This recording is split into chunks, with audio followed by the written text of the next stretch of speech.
Hello chapati, कैसे हैं आप सभी? बढ़िया हैं? बहुत मस्त होंगे आप लोग। तैयारी भी आपकी मस्त चल रही होगी। सर, बहुत सारे बच्चे जो हैं ये बोल रहे थे कि क्लास 9th का फिजिक्स शुरू कर दीजिए ना सर। बहुत दिक्कत हो रहा है समझने में, मजा नहीं आ रहा है, इंटरेस्ट नहीं आ रहा, पढ़ रहे हैं, डेफिनेशन याद कर रहे हैं, लेकिन फील नहीं आ रहा। तो मैं आप लोगों के सामने आपके फिजिक्स फील कराने के लिए आप लोगों के पहचानते होंगे, नाम है प्रिंस सर। और मैं आप सभी का स्वागत करता हूं आपके चैनल, हमारे चैनल बूम बूम। तो आज का ये लेक्चर 9th क्लास के लिए होने वाला है, लेक्चर 1। लेकिन चैप्टर कौन सा है? कौन सा चैप्टर? गेस करो, कौन सा चैप्टर पढ़ाने वाला हूं? कौन सा चैप्टर पढ़ाने वाला हूं? थोड़ी कंफ्यूजिंग जो होती है चैप्टर, कौन सा चैप्टर देख लो। Work, power and energy. जी हाँ, तो मैं आपके सामने आज जो लेक्चर लेके आने वाला हूं, जो चैप्टर स्टार्ट करने वाला हूं, the chapter is work and energy. Work and energy. तो आज के लेक्चर में क्या करने वाले हैं? आज के लेक्चर में मैं बताने वाला हूं वर्क क्या है। वर्क को लेके काफी कंफ्यूजन रहता है बच्चों के बीच में। इस चीज को लेकर कंफ्यूजन, देखो बहुत सारी चीजें होती है ना हमारे दैनिक जीवन में। बहुत काम करते हैं हम लोग, सोच के चलते बहुत काम करते हैं हम लोग, लेकिन फिजिक्स के लैंग्वेज में वो काम करना नहीं होता। तो साइंस वर्क को कुछ और टर्म में डिफाइन करता है, और हमारे डेली लाइफ में वर्क का मतलब कुछ और होता है। दोनों अलग अलग चीजें हैं, बिल्कुल अलग अलग अलग चीजें। तो मैं वही कंसेप्ट आपका क्लियर करने वाला हूं एकदम आज, एकदम वर्क स्मैश कर देंगे हम लोग। पूरा कंसेप्ट आपका ओके हो जाएगा और थोड़ी सी भी कंफ्यूजन आपके दिमाग में नहीं रह जाएगी। तो दूसरा हमारा फॉर्मूला ऑफ वर्क, वर्क कैसे कैलकुलेट करते हैं, ये वाली चीजें भी मैं आपके सामने आज डिस्कस। तो सबसे पहले आइए वर्क के बारे में जान। What is Guru ji? Work and energy हमारा चैप्टर का नाम है, तो let's discuss what is work. एक बात बताओ, ये जो चीजें हैं वर्क के बारे में जो हम बात करने वाले हैं, डेली लाइफ में आप लोग देखते होंगे। ये एक बच्चा है ना? ये बच्चा या भाई साहब या बाबा चाचा अंकल जो भी हो तुम्हारे, ये चेयर पे बैठे हुए हैं, अच्छा वाला चेयर है, देखो गद्दा वद्दा लगा हुआ है, और ये पेपर पढ़ रहे हैं। तो मेरा सवाल आपसे ये है कि क्या is work done while reading A newspaper? मतलब कि क्या न्यूज़पेपर पढ़ते वक्त काम किया गया है, हाँ या ना? गेस करो। तो साइंस कहता है ये वर्क। सेकेंड, हमारे सैनिक जो देश की सेवा करने के लिए बॉर्डर पे दिन रात मेहनत करते हैं, हमारे बच्चे, हमारे दोस्त, हमारे ग्रुप के लोग, आपके दोस्त, आपके घर के लोग दिन रात दौड़ के मेहनत करते हैं ताकि ये वर्दी सीने और भारत माता की रक्षा। ये यहाँ एकदम परेड की नजर में ऐसे खड़े हुए हैं। क्या आप बता सकते हैं क्या ये काम कर रहे हैं? आप कहिएगा कि अरे सर सेवा कर रहे हैं, ये जैसा काम कौन कर? लेकिन साइंस कहता है कि अभी इस कंडीशन में work are soldiers standing in attention during work, doing work. क्या काम कर? और आंसर होगा नहीं। ये देखो, ये भाई साहब है, ये कुल्ली भैया है, कुल्ली भैया। Is work done when a man is standing with heavy load. कपार पे बहुत देर तक बोझ लिए, कई देर तक, बहुत देर तक खड़ा है इंसान, अब वो काम कर रहा है। क्या आंसर भी सुन, ये तीनों लोग कोई काम नहीं कर रहे हैं लेकिन हमारी नजर में तो काम हो रहा है, पेपर पढ़ रहा है, काम कर रहा है। लोग सुबह में टेबल पर बैठ के, सुबह में उठ के मम्मी 3 बजे ही जगा देती है, पढ़ो पढ़ो एग्जाम आ रहा है पढ़ो। 3 बजे से पढ़ रहे और 6 बजे कोई आके कहीं कोई काम नहीं करता, निठल्ला आदमी है। गुस्सा आएगा कि नहीं आएगा? 3 बजे से उठ के पढ़ रहे हैं, बोल रहे हो कोई काम नहीं कर रहे हैं, काम नहीं था तो क्या था? लेकिन साइंस ही कहता है, तुम जिस चीज को पढ़ रहे हो वही कहता है कि आप बेटा कोई काम ही नहीं कर रहे हो। तो न्यूज पेपर पढ़ रहे हो बैठ के, कोई काम। अटेंशन के वो में खड़े हो परेड में, या तुम कितना भी बड़ा बोझ लेके घंटों कहीं पे खड़े रहो, काम नहीं कर, है ना? तो काम कब करेंगे गुरुजी? देखो, ये देखो, ठीक, डिंग डिंग डिंग डिंग डिंग डिंग, होना यहाँ पे था, does a moving horse do work? क्या एक चलता हुआ घोड़ा काम कर रहा है? चलो इसका आंसर देखते हैं। तो हमारा आंसर है ये काम कर रहा है। ये देखो, अरे भैया किसकी गाड़ी है, रोड पे खड़ा कर दिया था का? पार्किंग नहीं, वो पार्किंग में खड़ा किया, टोचन लेके आया, लेके चला। तो टोचन लेके देखो कैसे जा रहा है, अरे भैया रुको रुको रुको रुको रुको रुको, अरे रुको रुको, अरे रुक बे, लेके जाएगा। सवाल है, is work done while pulling a car? ये कार को खींचते समय काम किया गया? तो इसका आंसर भी सुन लेते हैं। तो आंसर है यस, जी हाँ, इन दोनों प्रोसेस में काम किया गया है। पीछे के तीनों प्रोसेस में काम नहीं किया गया था और इस प्रोसेस में काम किया गया है। आप बताइए दोनों में क्या डिफरेंस? कौन सी ऐसी चीज है जो पहले तीनों में नहीं थी और इन दोनों में है? कॉमन फैक्टर, वे तीनों के तीनों अपने जगह पे थे, अपने जगह से हिल नहीं रहे थे। और इसमें ये घोड़ा यहां था, आ गया, गाड़ी यहां थी, मतलब यहां पे ऑब्जेक्ट डिस्प्लेस हो रहा है, ऑब्जेक्ट अपने जगह से हट रहा है, ऑब्जेक्ट अपने जगह से हिल डुल रहा है। समझ रहे हैं ना मेरी बात को? और पिछले तीनों कंडीशन, तो कंक्लूजन क्या है वो देख लीजिए। Work is said to be done, work हुआ है ऐसा कहा जाएगा कब? When a force applied on an object, जब एक ऑब्जेक्ट पे फोर्स लगाया जाए, कॉजेज डिस्प्लेसमेंट ऑफ ऑब्जेक्ट, और उस बल की वजह से बॉडी अपने जगह से, हम यहां चट्टान जैसे, और कोई आकर धक्का दे रहा है, हम अपने जगह से हिल ही नहीं रहे, तो फोर्स तो हम पे लग रहा है, लेकिन मेरे पर फोर्स लगाने की वजह से मेरे में डिस्प्लेसमेंट नहीं आ रहा, तो उस फोर्स द्वारा जो हम पे लगाई जा रही है कोई वर्क, सुबह से उठकर दिन भर दीवार को धक्का दे, धक्का दिए जा रहे हैं, कि जान लगा के फोर्स लगा रहे हो, लेकिन दीवार अपनी जगह से हट नहीं रहा, मतलब आपके फोर्स लगाने की वजह से बॉडी अपनी जगह से डिस्प्लेस नहीं हो रही है। हाँ, है कि आपने बेकार में लगाया है, आपने कोई काम ही नहीं। तो वर्क हुआ है कि नहीं हुआ है, किस बात से डिसाइड किया जाएगा? सर सर वर्क करना है तो फोर्स तो लगाना ही पड़ेगा, ये तो पक्का है। बिना फोर्स लगाए वर्क नहीं कर सकते, केवल भूत पिशाच कर सकते हैं। भूत करते हैं, आंख से उठ फेंक देंगे आप, दीवार में था, यार चोट लग गया भैया, है ना? तो क्या भूत पिशाच कर सकते हैं? विदाउट फोर्स अप्लाई किए वर्क कोई कर सकता है? तो हम लोग आम इंसान, और आम इंसान को अगर वर्क करना है तो फोर्स लगाना ही पड़ेगा, तो फोर्स लगाना ही पड़ेगा अगर आपको वर्क करना है। तो work is said to be done when a force applied on an object cause a displacement of the object. Simple term है। यहां पे देखो, there is a difference in the way we use the term work in day to day life and the way it is, work जो word है कार्य, daily life में, मैंने शुरू में ही बोला, डेली लाइफ में जो आप इस्तेमाल करते हैं वर्क वो अलग, और जो साइंस के टर्म में डिफाइन किया,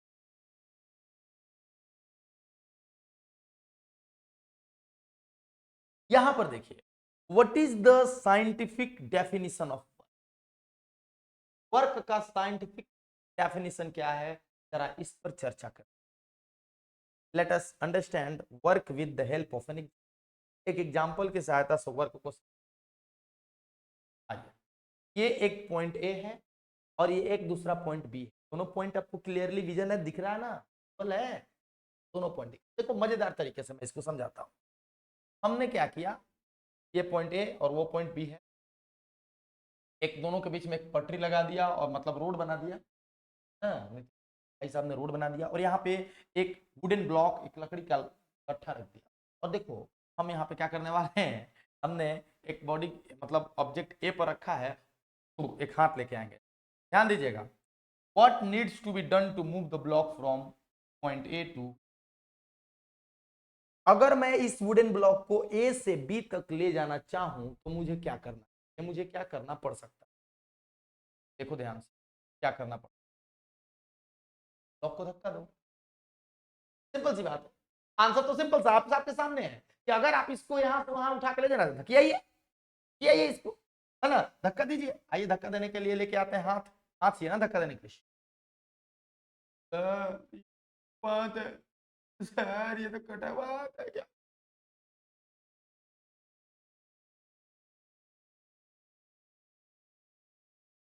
क्या करें, हाथ से धक्का देना शुरू,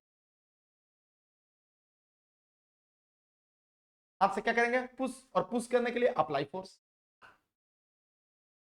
धक्का देके लेके चले गए बी पर, है ना। और ये ब्लॉक ए से बी पर क्यों गया, और हमारे फोर्स लगाने की वजह से, मैंने फोर्स किधर लगाया, इधर, और बॉडी गई किधर, इधर। देखो ध्यान से, हमारा ब्लॉक ए से बी पर चला गया और इस प्रोसेस में हमने फोर्स लगाया, है ना, हमने फोर्स लगाया। In which direction is force apply, force किधर लगाया गया, देख लो ध्यान से, फोर्स किधर लगाया, from point A to B, A से बी की तरफ force, direction of force applied is A to B. फिर प्रश्न उठता है दिमाग में, बच्ची के दिमाग में, in which direction does the block move, आखिर ये ब्लॉक गया किधर, तो यहां ध्यान से, ब्लॉक गया किधर, from point A to B, block भी हमारा ए से बी पर गया है, सो डायरेक्शन ऑफ डिस्प्लेसमेंट दोनों। तो देखो फोर्स भी मैंने उधर ही लगाया, बॉडी में डिस्प्लेसमेंट भी उधर ही है, डेफिनिट बात है, निश्चिंत रहिए, यहां पर ये जो बॉडी में डिस्प्लेसमेंट आया है हमारे फोर्स लगाने की वजह से नहीं आया, इसी फोर्स की वजह से आया है जो हमने लगाया है कि नहीं। तो अगर मुझे वर्क निकालना हो कि आखिर ए से बी तक ब्लॉक को ले जाने में मैंने कितना वर्क किया है, वर्क अगर निकालना है, work has two factors, force and displacement. अगर आपको वर्क कैलकुलेट करना है तो इसमें दो चीजें होती हैं, एक होता है वर्क और दूसरा होता है क्या। चलिए ना वर्क कैलकुलेट करने की बात करें। वर्क में दो फैक्टर होते हैं, फोर्स और डिस्प्लेसमेंट। और अगर आप चाहते हैं कि वर्क निकालूं तो work equal to force, work equal to force into displacement कब होता है, जब फोर्स और डिस्प्लेसमेंट दोनों सेम डायरेक्शन में। याद रखिएगा, work equal to force into displacement कब होता है, जब फोर्स और डिस्प्लेसमेंट दोनों सेम डायरेक्शन। तो this is the formula used here, याद कर लीजिए, वर्क बराबर फोर्स इंटू, वर्क को W से डिनोट करते हैं, फोर्स को F से और डिस्प्लेसमेंट को हम S से।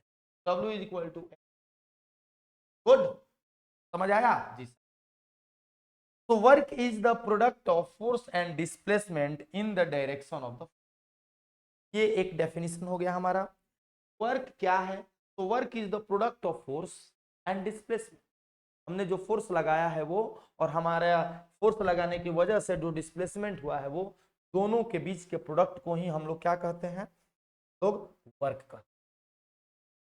तो अभी जो है आपका वर्क का कंसेप्ट क्लियर हुआ, वर्क क्या होता है। आइए थोड़ा सा यूनिट ऑफ वर्क देख लेते हैं।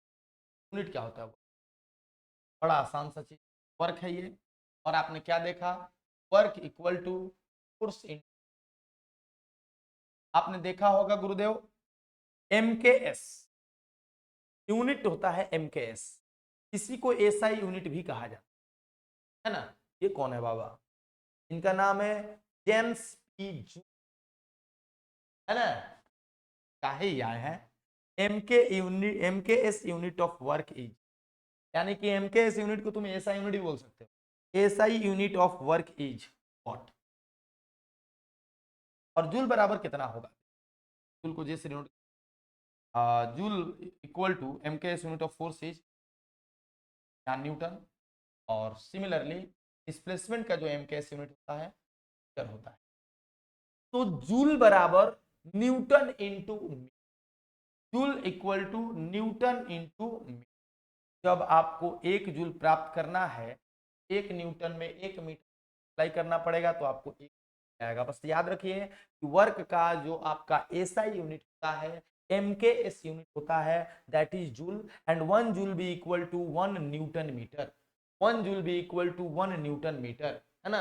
अगर आपसे कहा जाए कि 1 जूल को डिफाइन करिए, कहिए कि अगर हम किसी बॉडी पर 1 न्यूटन का फोर्स लगाते हैं और उसके कारण वो 1 मीटर है, तो हमारा वर्क जो देखिए 1 joule. If a force of 1 Newton displaces an object through 1 meter in the direction of force, the amount of work done on the object is, तो यहां से अगर आपसे सवाल पूछे डिफाइन 1 जूल, तो आप ये वाली चीज लिख सकते आसानी से, ये बहुत अच्छा सा।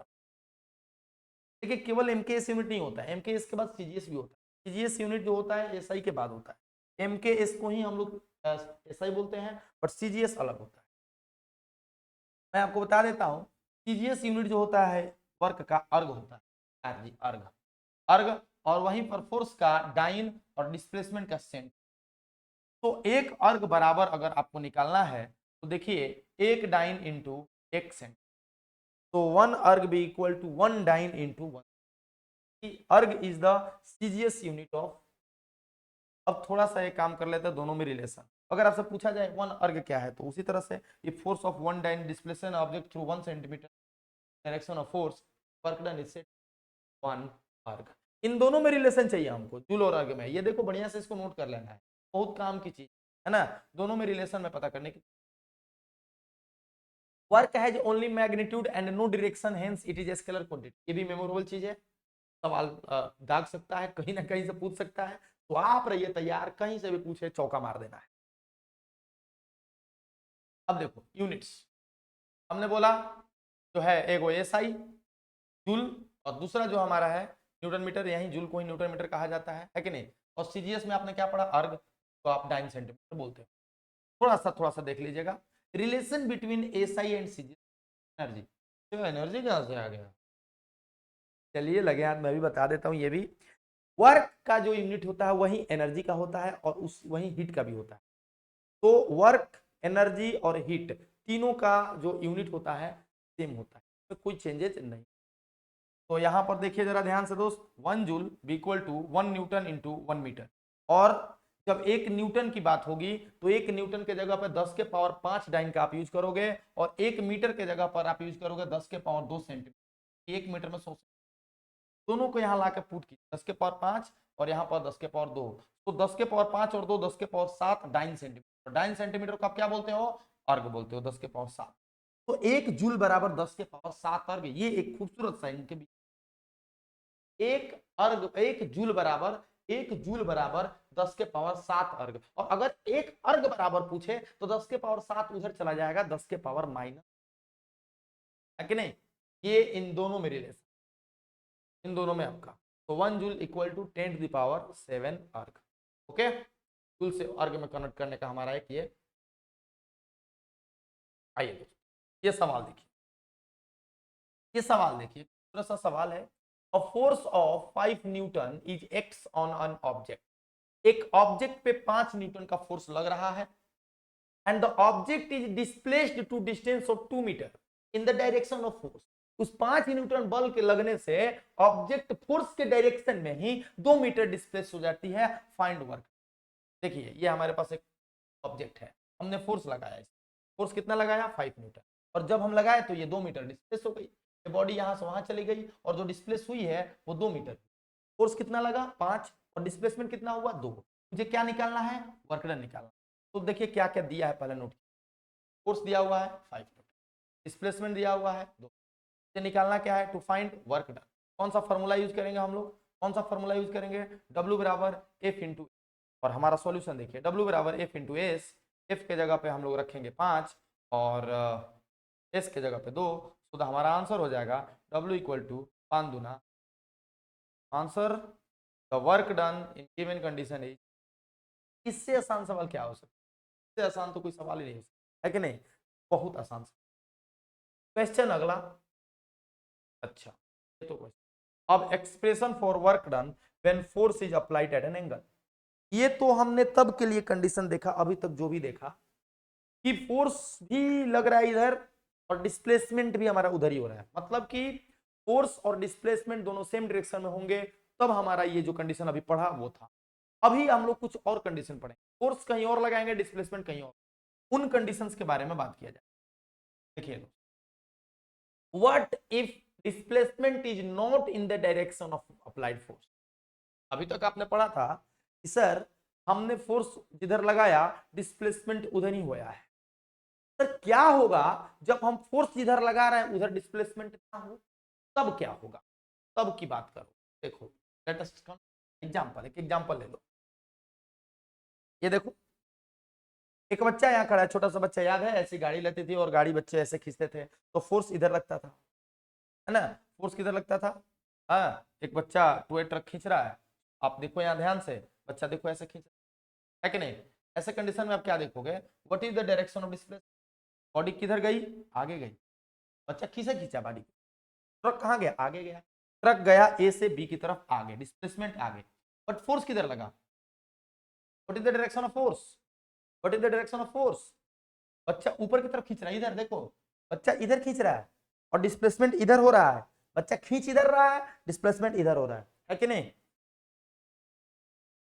ध्यान से देखिए, work done is the product of magnitude of force and the displacement of the object in the direction of force. याद कीजिए, ये वाली चीज मैंने आपको बता रखी है, ये वाली चीज मैंने बता रखी है कि वर्क डन क्या होता है, फोर्स, और उस फोर्स के डायरेक्शन में कितना डिस्प्लेसमेंट हुआ है, वही काम करेंगे।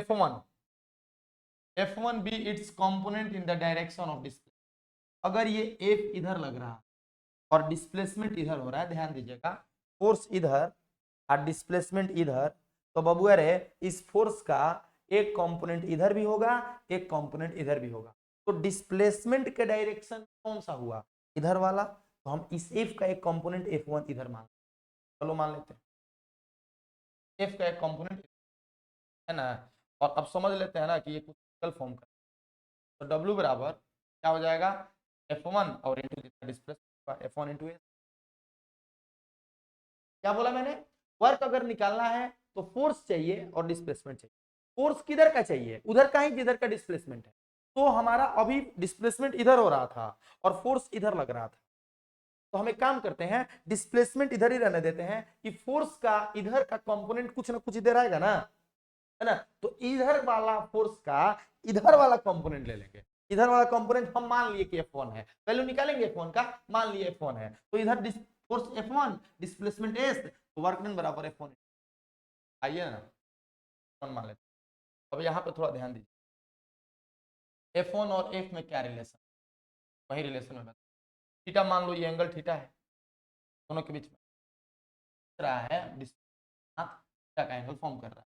ध्यान दीजिए, एक एक लाइन, एक परपेंडिकुलर लाइन ड्रॉ कर दिया, ये एक ट्रायंगल की तरफ फॉर्म हो गया कि नहीं हो गया, एक ट्रायंगल की तरफ, ट्रायंगल की तरफ हो गया, तो एक काम करो जरा cos थीटा निकालो इस ट्रायंगल, cos थीटा बराबर क्या होता है, base upon hippopotamus hypotenuse, base this base, और बेस बराबर होता है हाइपोटेनस है ना।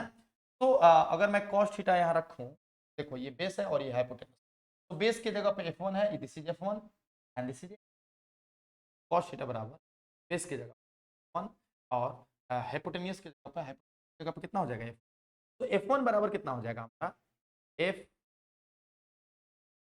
तो हमने यहां से इस ट्रायंगल से F1 का वैल्यू निकाला, F1 बराबर आ गया F cos। अब इस F cos थीटा को हम इक्वेशन 1 में रखें, substituting the value of F1 in equation 1 and we get F1 की जगह पे हो जाएगा F cos थीटा और S का S बराबर Fs। तो भाई मेरे जब फोर्स और डिस्प्लेसमेंट एक डायरेक्शन में नहीं हो, तो हमारा वर्क का जो फॉर्मूला होता है W बराबर, याद रखिएगा W बराबर एफ एस कॉस थीटा कब होगा, जब फोर्स और डिस्प्लेसमेंट अलग अलग डायरेक्शन, ठीक है। Work done for the specific, हम लोग अलग अलग वैल्यू रखते हैं थीटा का और वर्क का वैल्यू कैलकुलेट, जैसे देखो यहाँ पे फॉर्मूला W बराबर एफ एस कॉस थीटा है, हम यहाँ थीटा का वैल्यू रखते जाएंगे और वर्क कैलकुलेट, जैसे देखो दोस्तों यहाँ पर F है और डिस्प्लेसमेंट भी इधर, पहला नंबर केस, फोर्स भी इधर और डिस्प्लेसमेंट भी इधर, और जब दोनों सेम डायरेक्शन में हो तो हम बोलते हैं कि एंगल 0 डिग्री, और जब cos 0 रखेंगे, cos थीटा में थीटा की जगह पे 0, cos 0, तो cos 0 का वैल्यू होता है, वैल्यू ऑफ cos 0 इज 1, तो यहाँ पर W बराबर F into S, cos theta का वैल्यू 1 हो गया, तो F एस, तो हमारा कंक्लूजन ये हुआ कि वर्क डन इज, हमारा वर्क जो होगा। दूसरा थोड़ा सा, जब थीटा 90, यहाँ पे देखो, अब की बार देखो एस इधर और फोर्स उधर, दोनों के बीच का एंगल देखो, फोर्स कहीं और लग रहा है और डिस्प्लेसमेंट कहीं और हो रहा है, एंगल 90, ऐसे में cos 90 का वैल्यू 0 हो जाता है, और जब 0 हो जाएगा ना तो वर्क डन भी 0 हो जाएगा, क्यों, क्योंकि F S cos theta cos 90 0, सबको 0 कर दिया 0, सो कंक्लूजन हमारा होगा वर्क डन इज। ऐसे बहुत एग्जांपल मिलेंगे आपको, जैसे आपने अटैची उठाया है, कोई भी सामान उठा लिया, तो उठाने के लिए बल किधर लगाया, ऊपर, और बल ऊपर लगा के जा रहे हैं आगे, है कि नहीं, तो बल ऊपर लगाया, बल कहां लगाया, ऊपर, जैसे सपोज कर लो एग्जांपल, जैसे सपोज कर लो हमारे पास एक चेयर, ये हमारे पास एक चेयर है ना, ओए होए होए होए होए होए होए, दोस्त हमारे पास एक चेयर है, चलो हमारे पास एक क्या है, ये है। अब मैंने इसको उठाने के लिए कहां फोर्स लगाया, ऊपर, और ऊपर लगाया है फोर्स, ऊपर लगाया फोर्स और जा कहां रहे हैं, आगे, लगाया फोर्स ऊपर, जा रहे हैं आगे। काम कितना किया मैंने, इस पे फोर्स लगा के काम कितना तो किया, क्यों, क्योंकि फोर्स ऊपर लगा रहे हैं और ले जा रहे हैं आगे, फोर्स ऊपर ले जा रहे हैं आगे, एंगल पे। और जब एंगल 90 होता है ना, वर्क डन इज, जब एंगल 90 होता है ना तो वर्क डन इज, याद रखिएगा। इसी तरह कूली अगर कोई सामान उठाता है, इस तरह अगर कूली कोई सामान उठाता है तो याद रखिएगा, कोई कूली अगर सामान उठा रहा है मेरे दोस्त, तो उसके द्वारा किया गया वर्क डन हमेशा क्या होता है, क्यों, क्योंकि कूली क्या करता है, सर पे रख के ऊपर लगाता है बल और आगे